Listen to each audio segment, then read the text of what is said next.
So I am going back to school tomorrow, as in the third week of July tomorrow. And that's because I work at a year-round school, but that's a conversation for Instagram or TikTok. If you're a newer teacher with your first job lined up, or maybe you're a veteran teacher who's just kind of burnt out and over it and not really looking forward to the school year, there's a good chance that the way that you're planning for back to school could actually hinder rather than help you. So in this video, I'm covering 5 typical but outdated back to school activities that you need to ditch, or just not even start doing at all if you want to set the right tone and kick off an amazing school year. You know what would be really amazing? Clicking that like and subscribe button so that you just won't make so many mistakes that could stress you out even more. So the first outdated activity that pretty much everyone and their mom does are icebreaker games. You know, these are the ones that are like scavenger hunts, find someone whose name begins with a B, find someone who's visited outside the US, things like that. And especially if you teach secondary, there's probably at least 5 or 6 other teachers that are doing a very similar game. And I know that you want to do this to lighten the mood because you know that students are nervous, especially in the first couple days of school, but fewer things are more painful than watching your socially awkward students try to navigate this. A lot of times they're just hanging back and they're mortified because maybe they don't know anyone in the class. Maybe they came from another school district or another state, so they don't know anyone in the school at all. And maybe talking to strangers gives them anxiety, things like that. And so if you've done this before, I'm sure you've seen this dynamic play out where you have your more gregarious and outgoing students that just go after it because they just want to talk to whomever. And then you have your really shy, awkward students who just have their head down, walking in circles or hanging back around a group of students that are frantically filling out pieces of paper. And for me, I can totally relate to this. My heart goes out to them and it's just really uncomfortable to watch. Also, only the truly motivated actually finish that sheet. After about 5, maybe 7 minutes, a lot of students are over it and they're just kind of dragging their feet, walking up to someone, saying something like, "Do any of these apply to you?" Things like that. So it doesn't necessarily have the effect in terms of breaking the ice that you thought it would. I really hate doing these activities as an adult as well. You know what I mean? They make us do that maybe at conferences or at back to school when the teachers have to get together for the first time and there are new teachers, or they just want to get everyone up and talking. Anything that's forced like that is just really awkward in general for a lot of people. So what can you do instead? Activities like breakout rooms are awesome because there is a sense of purpose and people will naturally work together in a way that is comfortable with their personality. You could also do typical team building activities, and again, the people who are more likely to participate will, and the ones who are just kind of like awkward and don't want to jump into the fray, they will hang back, but it also gives you an opportunity to take a look at how they interact with other people. And what's great is that you're not forcing them to do something that they're not comfortable with. So this could be anything like trying to stack cups with rubber bands. I don't know if you've seen an activity like that before, or build something together and then they have to maybe compete against other teams. The activity that I personally do is have them solve a puzzle. It's called the lunchroom murder, and I know that's a little dark, but students have to work with their neighbors to try to figure out what happened and also talk about the reasoning behind that. And it's just something that's not your typical first day of school activity, but it does get them talking. And for the kids who are just typically quiet, at least they're thinking about something and they're not just sitting there being afraid that someone's going to make them talk out loud. The next overused and overrated activity is going over your classroom rules and procedures. Now, I know this is a little controversial because so many beginning teacher programs and classroom management books tell you that you need to set the tone from day one and go over your rules and procedures. But that's not actually going to set the right kind of tone, and a lot of times there's just so many things for students to remember that it can be overwhelming and make your classroom feel negative and make you seem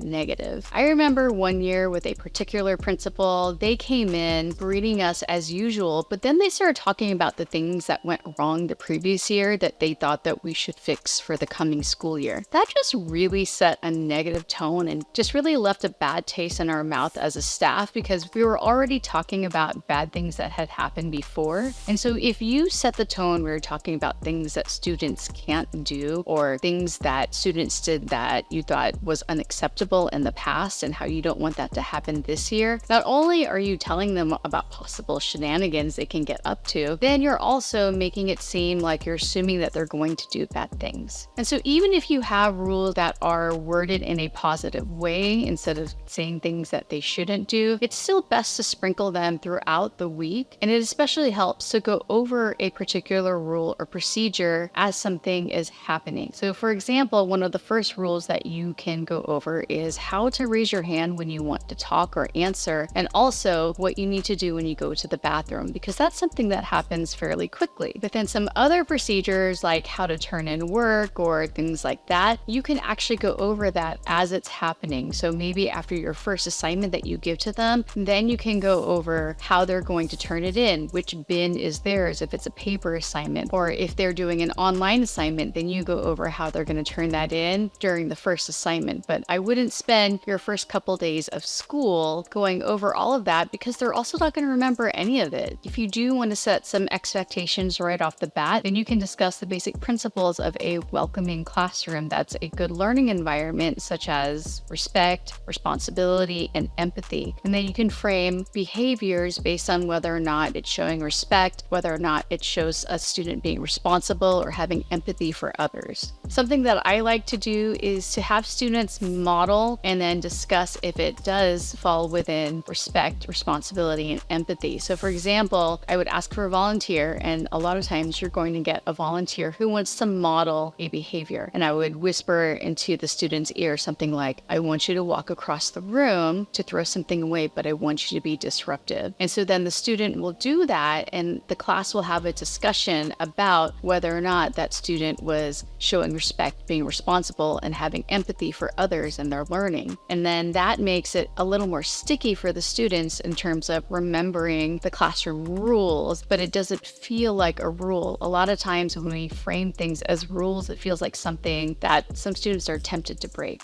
Similarly, the third activity that is definitely overused and overrated is spending time going over your syllabus. Now, a lot of teachers, they just love their syllabus. They spend a lot of time putting all of their policies, especially grading policies, and they might make it pretty. I know that I have spent time trying to make my syllabus look visually appealing in hopes that students will actually want to read it or hold on to it.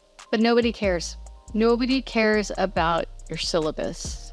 Nobody. And when you go over it in class, it's so boring. It's so boring to go over a syllabus. And just imagine again, especially if you teach secondary, however many classes the kids have, let's say they have 6 classes, there are 6 teachers, each of them going over their syllabus. Can you imagine what school feels like that first week for students in your school? In the beginning of the year, there are teacher preparation days, and we have these mandatory trainings, and it's trainings like health and safety and mandated reporter trainings, and they're so boring. I dread them every year, and they just make us want to cry because we're literally bored to tears. You guys, that's you reading your syllabus to your students. That's how they feel. I mean, think about it. In the beginning of the year, your students in that time, they don't care. The parents might read it. They might, or skim it, but they're not going to commit anything to memory. So especially when we come back later on in the school year, when a parent is demanding extra time on an assignment, or a parent is demanding a redo on an assignment, and you don't allow revisions or anything like that, and you bust out the whole, it was on my syllabus. You just need to know that they're probably not reading it. And yes, it's their fault for not reading it, but they're probably also not going to remember it if they did. And sometimes we just have to be flexible the first time because nobody really cares about it. What's more effective is just giving them the syllabus, telling them to store it somewhere in their binder or folder, show it to their parents, just have it as a reference. But whatever is in your syllabus, you need to go over it when it comes up in class. So for example, when it's time to turn in that first assignment, that's when you go over your late policy. Or when it's a first big assignment that's worth a lot of points, that's when you go over your policy for revisions. Or after the first test, that's when you go over your policy for retakes. But going over your syllabus in the beginning of the year, that's just going to set your students off on the wrong foot. The next outdated and overrated activity is over and under planning. I am so guilty of this. So in the beginning of the year, multiple years, I've actually under planned in terms of enough activities. And there's been that dreaded 10 to 15 minutes at the end of class when I don't have anything for the students to do. I've had to pivot by coming up with an activity or having students talk to each other about what they did over the summer, which isn't always a great activity to do because there are students who did nothing and they feel kind of shameful that they didn't get to travel or they didn't get to visit relatives or do something really cool. But there's definitely been years when I just haven't planned enough for that first week of school. Maybe the students finished my dreaded scavenger hunt activity early, or I saw that they were getting out of hand, so I had to end it early. Also, I have gone over the syllabus before and I actually hurried through it because the kids looked absolutely bored. So again, that left me with a bunch of time with nothing planned to do. So the key to planning for that first week of school is to have a balance of activities that the students are doing together, but also some that they're doing on their own. So for example, if you teach math, you can have them do some kind of puzzle or solve something together, but then also have a fun activity, maybe something that you found on Teachers Pay Teachers or online that involves math that they should know at your grade level, and they can do that by themselves. So some activities that students find really fun are things like coloring or origami, or just something that not only are they doing with other people, but also by themselves, and it gives you an opportunity to see how they work. Now, in terms of over planning, in the past, I've planned too many things, like for that first month of school, and I didn't have any flexibility or I didn't plan for unknowns. So what I would do is I would make these piles of copies of different activities that I just knew we were going to get to, but I didn't plan for the fact that maybe students needed background information to complete that activity, or I didn't plan for the fact that maybe the school had some kind of assembly or something in the calendar that I didn't bother to look at, and so then we ran out of time to do an activity, or maybe students took too long on one activity, so I had to decide, were we going to finish this project that we were supposed to present and then put on the wall and then get behind on our actual academic material, or were we just going to stop where they were at so that I could stay on pace? So have a plan, but also have a plan that you can be flexible with. Have a stopping point if you plan to have them do a project so that they do have to end it before they're finished so that you can stay on track. It's going to be okay. Don't tell students that they're going to present these if maybe you're going to run out of time to present them. And finally, the last outdated activity that I've talked about several times on this channel is really focusing too much on classroom decorations.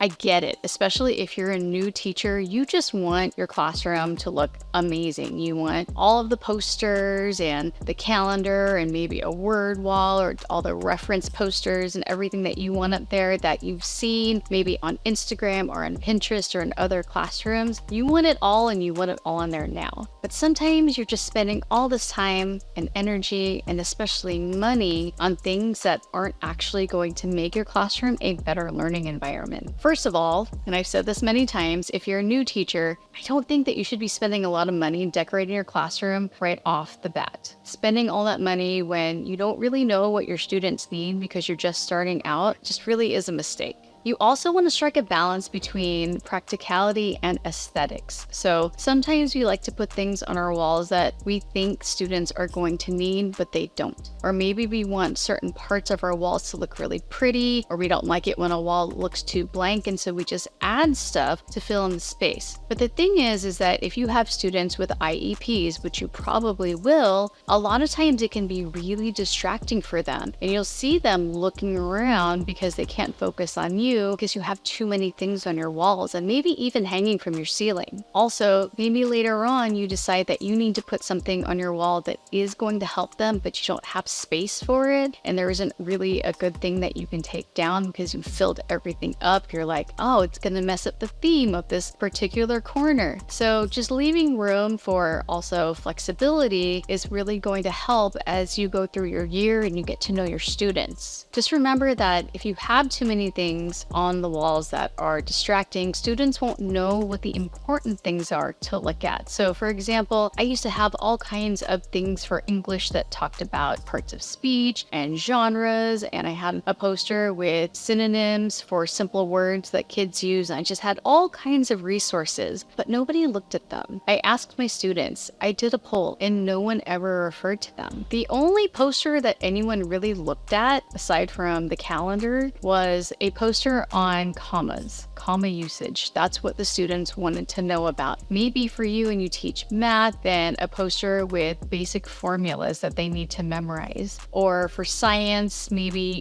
the periodic table, things like that. Think about things that your students would actually use, not what you hope they would use. Something that I really like to do is to go into other teachers' classrooms and see what they have on their walls to get ideas. And then I'm going to ask myself, okay, is this going to help my students? Do I think that they're actually going to look at it? If you have a poster with really small writing, very few students are going to refer to it. I have never had a student walk up to a poster to look at what's on there when it has really small writing, ever. They might look at it as they're lined up, ready to go, but they just never refer to it, and it's just taking up space. So I know that some of these are controversial. I'm not telling you to not do these things. I'm just asking you to rethink your approach to it, especially if you've gotten ideas from other people and you've never taught before. Ask yourself, put yourself in that situation. If there was an adult version, a teacher version of that activity happening with the staff, would you enjoy doing that?